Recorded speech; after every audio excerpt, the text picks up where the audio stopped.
As the Syrian conflict escalates, with what appear to be chemical weapons killing unsuspecting families in their sleep, and talk in Western capitals of armed intervention, no longer knows what to stockpile. Like other Damascenes, who requested anonymity for security reasons, has greeted each new phase of the conflagration with requisite preparation. First, she bought flashlights with rechargeable batteries once the daily electricity cuts began, keeping her home in darkness for hours. Then, extra heating fuel and cooking gas, which quickly disappeared in shortages as winter drew nearer and colder, rice, lentils, Mazola, and other non-perishable foodstuffs so her family wouldn't go hungry as grocery shelves emptied, clean water for when there wouldn't be any, and, as the lira plummeted, dollars from the black market because American currency might be the only way out, should her family need to leave suddenly. When falling rockets and explosions became more frequent and ubiquitous on the streets,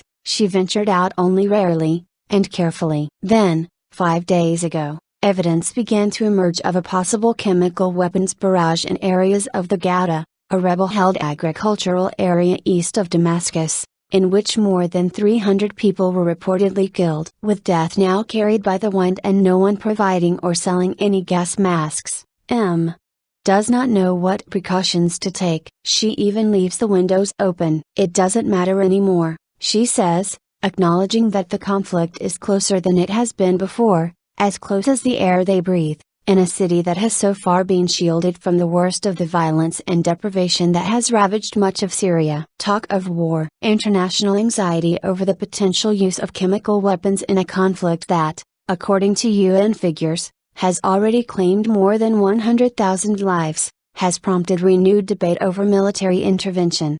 UN inspectors are visiting the sites of last week's alleged attacks as Western leaders prepare options for the harsh response they vow will follow any confirmation that the Assad regime has used such weapons on its own population. But in Damascus, others like him, are focusing less on debating who carried out the attack, the regime, renegade elements within the regime, terrorists, and more on adapting to the new reality directly confronting them this week, where truth is elusive and where ordinary Syrians have no influence over what will happen next on the global chessboard that their country has become. Many prefer to focus their energies on things they can control, and to plan for what can be anticipated. It's war, says a travel agent, who used to organize European tourists' excursions to Syria's archaeological wonders. We don't know what will happen or when. It is not in our hands to decide. Instead, he is following the warnings that have been widely circulating by Facebook, SMS,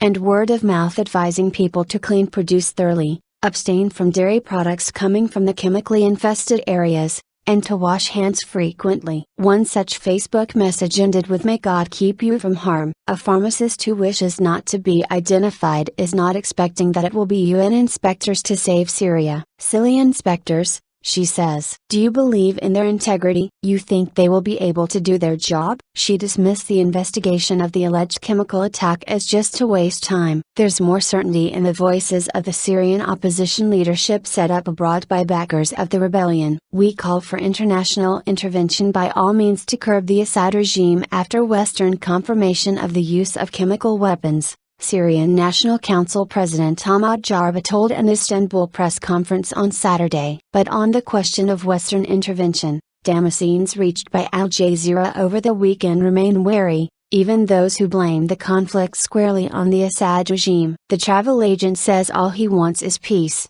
and soon. But he says he doesn't know how that can happen. Civilians are confused, he says, leaders talk too much. A longtime disparager of the regime, says not to ask her these questions, they are irrelevant. The pharmacist is unequivocal. She believes it's a well-worn script being prepared for Syria. We are witnessing a new Afghanistan and a new Iraq, she says.